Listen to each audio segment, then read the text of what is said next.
할렐루야. 사순절 특별 4일차에 오신 여러분을 진심으로 환영하고 축복합니다. 자, 오늘 아침에 여러분께 조금 민감한 질문을 하나 드리겠습니다. 여러분 거울 보셨습니까?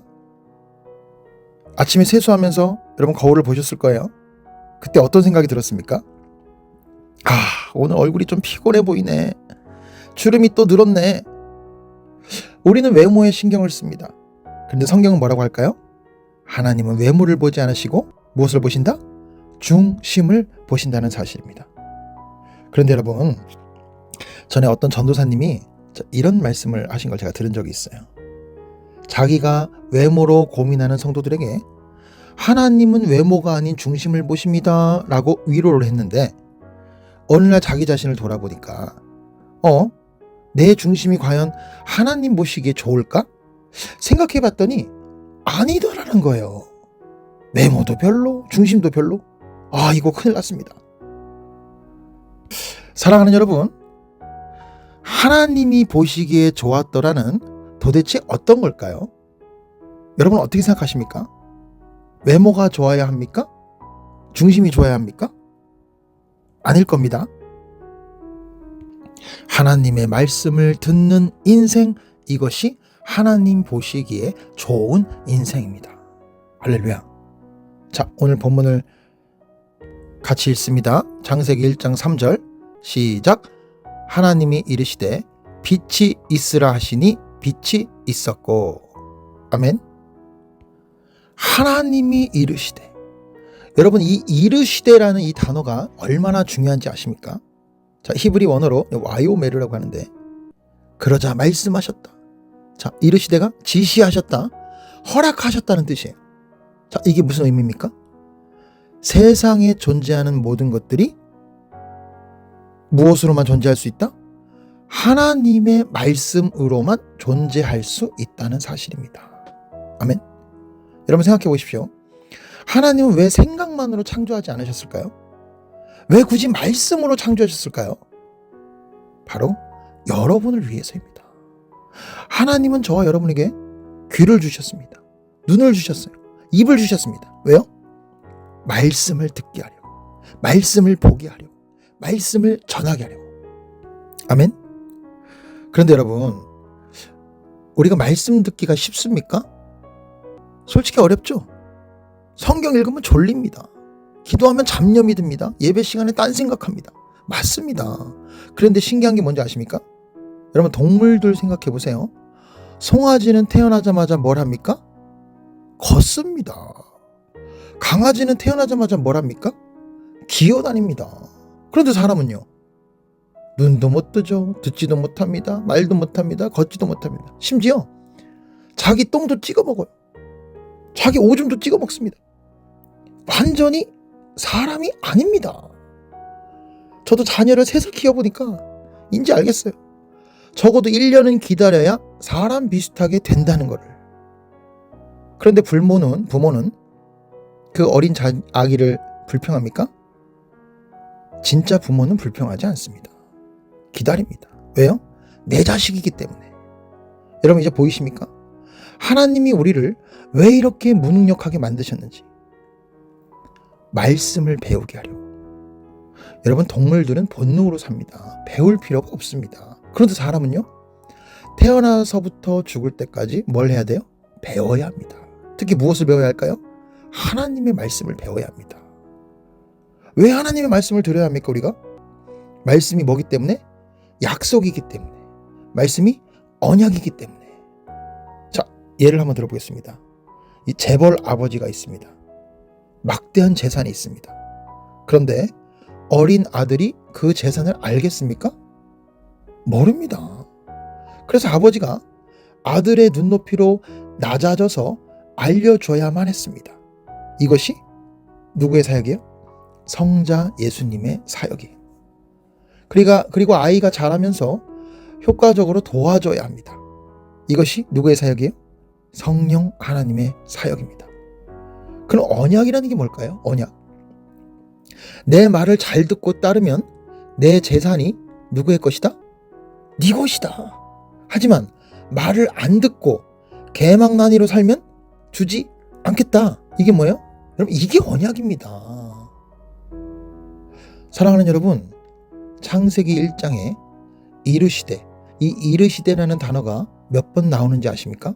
무려 10번입니다. 10번.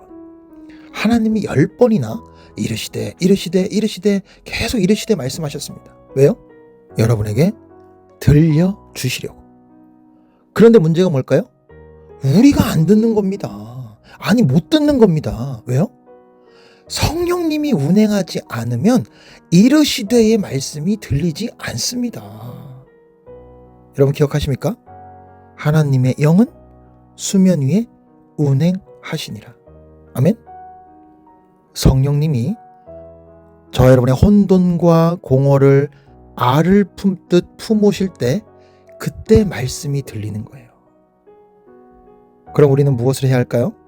말씀을 들어야 되겠죠.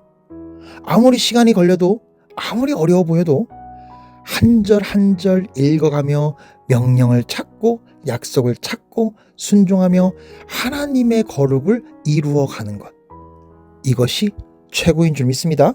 할렐루야. 여러분 혹시 이런 생각하는 분은 여기 계시지 않을 것 같아요. 이런 거죠. 에휴, 성경 읽을 시간에 돈이나 벌지, 기도할 시간에 공부나 한 장 더 하지. 그런데 여러분, 디모데후서 3장 16절에서 17절에 이런 말씀이 있습니다. 잘 들어보십시오. 디모데후서 3장 16절 17절. 모든 성경은 하나님의 감동으로 된 것으로 교훈과 책망과 바르게 함과 의로 교육하기에 유익하니 이는 하나님의 사람으로 온전하게 하며 모든 선한 일을 행할 능력을 갖추게 하려 함이라. 아멘. 온전하게, 능력을 갖추게. 사랑하는 여러분, 여러분의 삶에서 가장 시간 낭비하지 않는 비결이 뭔지 아십니까? 바로 말씀입니다. 말씀을 묵상하고 배우고 적용하는 것, 이것이 가장 시간 낭비하지 않는 비결입니다. 인생의 시간을 낭비하지 않아요. 그런데 우리 민족이 어떻습니까? 종교성은 있는데 성경은 잘 안 읽습니다. 그냥 믿으면 복 받아요. 성경 읽을 필요 없어요. 이게 바로 기복신앙이에요. 여러분, 기복신앙은 위험합니다. 말씀 없이 우리가 어떻게 하나님을 알 수 있습니까? 말씀 없이 어떻게 하나님의 뜻을 알 수 있습니까? 불가능합니다. 사랑하는 성도 여러분, 이제 4일째입니다. 여러분의 귀에 이르시되의 말씀이 들리고 계십니까? 아침마다 성경을 펼칠 때, 찬송을 부를 때, 설교를 들을 때 이르시되 하나님의 음성이 들리십니까? 여러분, 하나님은 지금도 말씀하고 계세요. 여러분의 혼돈 가운데, 공허 가운데, 흑암 가운데 빛이 있으라 이르시되. 성령님이 여러분 위에 운행하시며 말씀하고 계십니다. 그 말씀을 들으십시오. 오늘 이 말씀을 붙들고 우리는 우리 삶에 어떻게 적용해야 될까요? 여러분, 오늘 집에 돌아가시면 무엇을 하시겠습니까? 성경을 펼치십시오. 단 한 절이라도 좋습니다. 그리고 읽으십시오. 그리고 물으십시오. 주님, 이 말씀으로 저에게 무엇을 말씀하십니까? 주님, 이 말씀에 어떤 명령이 있습니까? 주님, 이 말씀에 어떤 약속이 있습니까? 그리고 가정에서도, 직장에서도, 학교에서도, 교회에서도 이르시되의 말씀으로 살아가십시오. 배우자와 갈등이 있습니까? 말씀을 들으십시오. 자녀와 문제가 있습니까? 말씀을 들으십시오. 사업이, 직장이 어렵습니까? 말씀을 들으십시오. 건강이 염려됩니까? 말씀을 들으십시오. 말씀이 답입니다. 말씀이 답입니다. 할렐루야. 여러분, 외모가 중요한 게 아니라 중심이 중요한 게 아닙니다. 말씀을 듣는 것, 이것이 가장 중요합니다. 말씀을 듣는 인생, 말씀으로 사는 인생, 말씀을 전하는 인생, 이것이 바로 하나님이 보시기에 좋은 인생입니다. 사랑하는 여러분, 이 40일의 여정 가운데 여러분의 귀가 열리기를 바랍니다. 이르시되의 말씀이 매일 여러분에게 들려지기를 바랍니다. 그 말씀으로 여러분의 삶에 빛이 임하기를 소망합니다. 그 말씀으로 여러분의 혼돈의 질서가 되기를, 그 말씀으로 여러분의 공허가 충만해지기를 예수 이름으로 축복합니다. 말씀을 듣고 말씀으로 살고 말씀을 전하는 하나님 보시기에 좋은 인생 되시기를 예수 그리스도의 이름으로 축복합니다. 할렐루야.